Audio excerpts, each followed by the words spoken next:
Olá, eu sou o professor Charles Assunção e nesse vídeo nós falaremos sobre as perdas de energia e rendimento das máquinas de fluxo. As perdas de energia podem ser separadas em dois grandes grupos.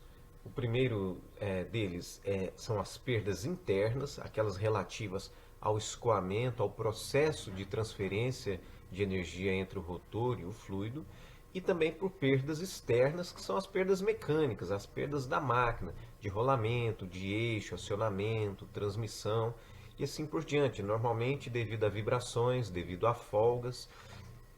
E as perdas internas a gente também pode classificar em perdas hidráulicas, perdas por fugas ou volumétricas e também perdas por atrito de disco. E nós vamos falar rapidamente a respeito de cada uma delas e ao final apresentar a relação entre energias que nos dá o rendimento dessas máquinas. Começando então pelas perdas hidráulicas, elas vão ocorrer em função do atrito do fluido e a superfície da máquina. A gente tem que entender que o fluido, especialmente os fluidos líquidos, mais do que os gasosos, mas também os gasosos, eles têm a sua viscosidade, e a viscosidade representa a dificuldade ou a resistência ao escoamento. Então, o fluido vai estar em contato tanto com superfícies estacionárias, no caso da carcaça das máquinas, quanto em contato com as superfícies móveis, os rotores.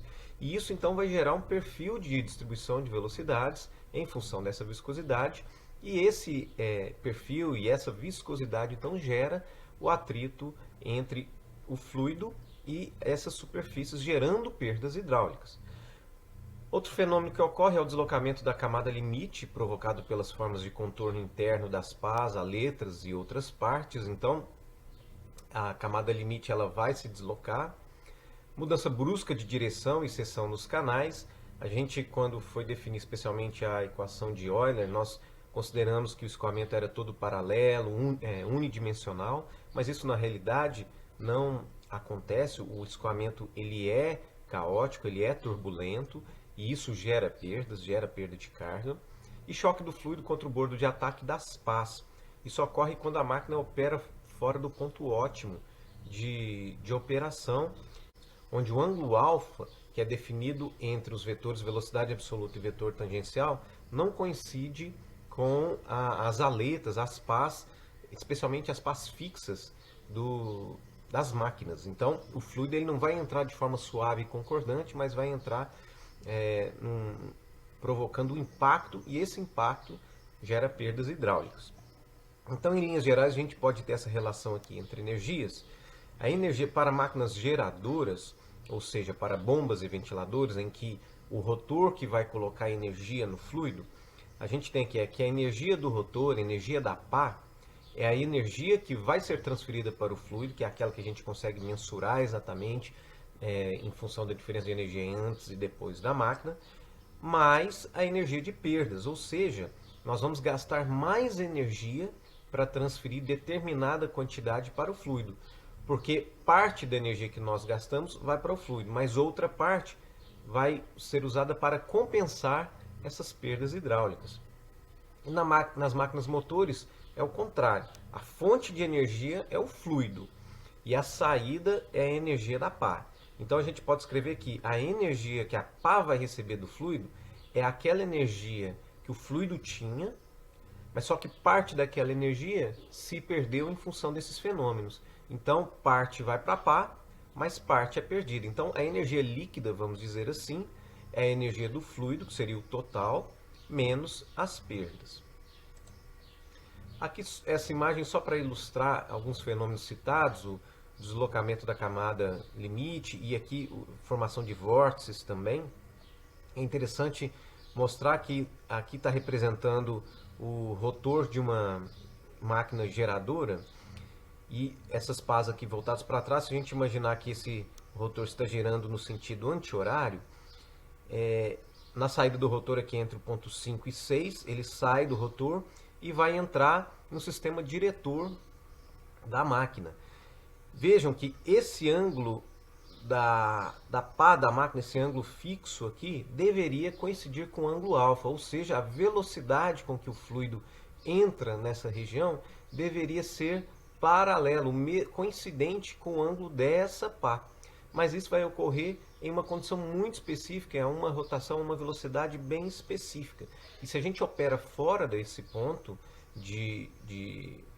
ótimo de operação, o ângulo alfa ele vai ser alterado, que é a relação, é o ângulo formado entre a velocidade absoluta e a velocidade tangencial, e aí esse ângulo pode não coincidir com o ângulo do sistema diretor, gerando perda.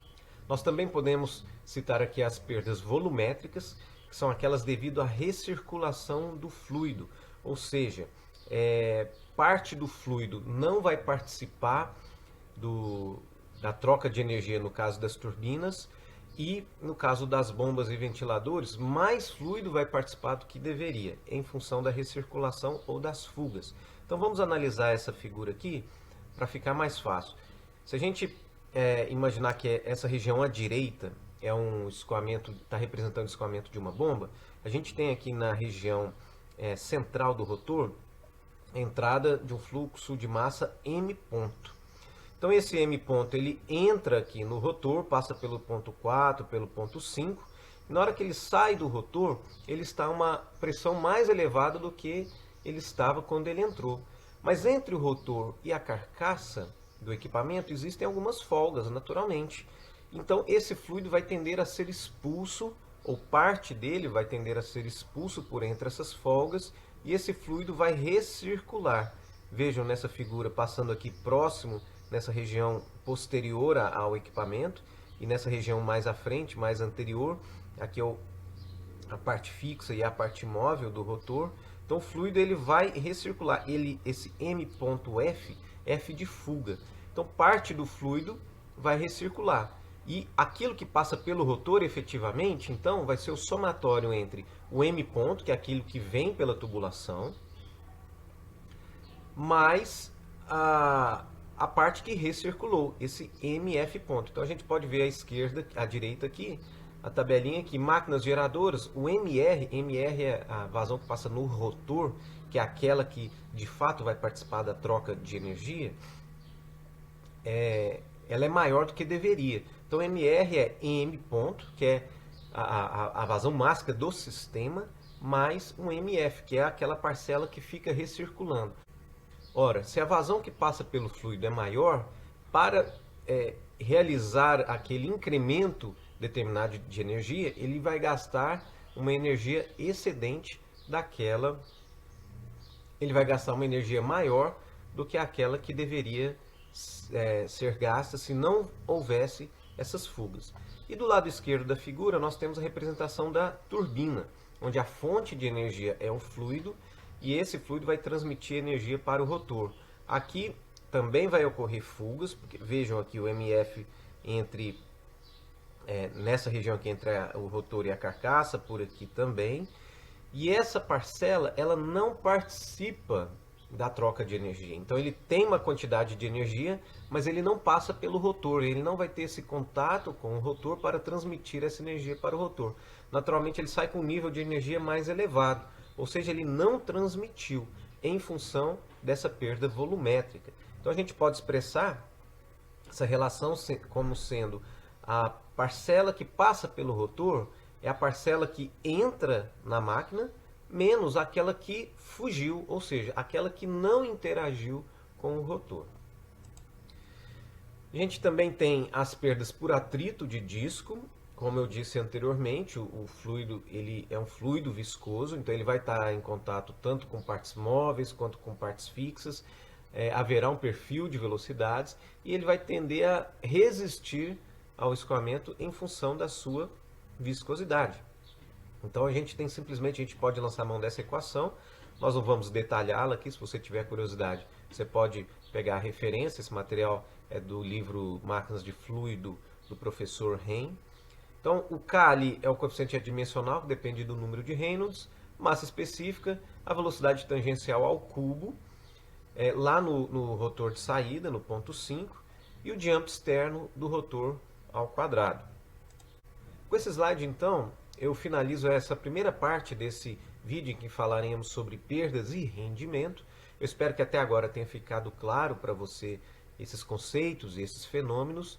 Eu também espero que você acompanhe a segunda parte desse vídeo, em que usaremos essas perdas para calcular o rendimento das máquinas, considerando também as perdas mecânicas. Eu agradeço a sua atenção e espero que você acompanhe os próximos vídeos. Obrigado e até a próxima.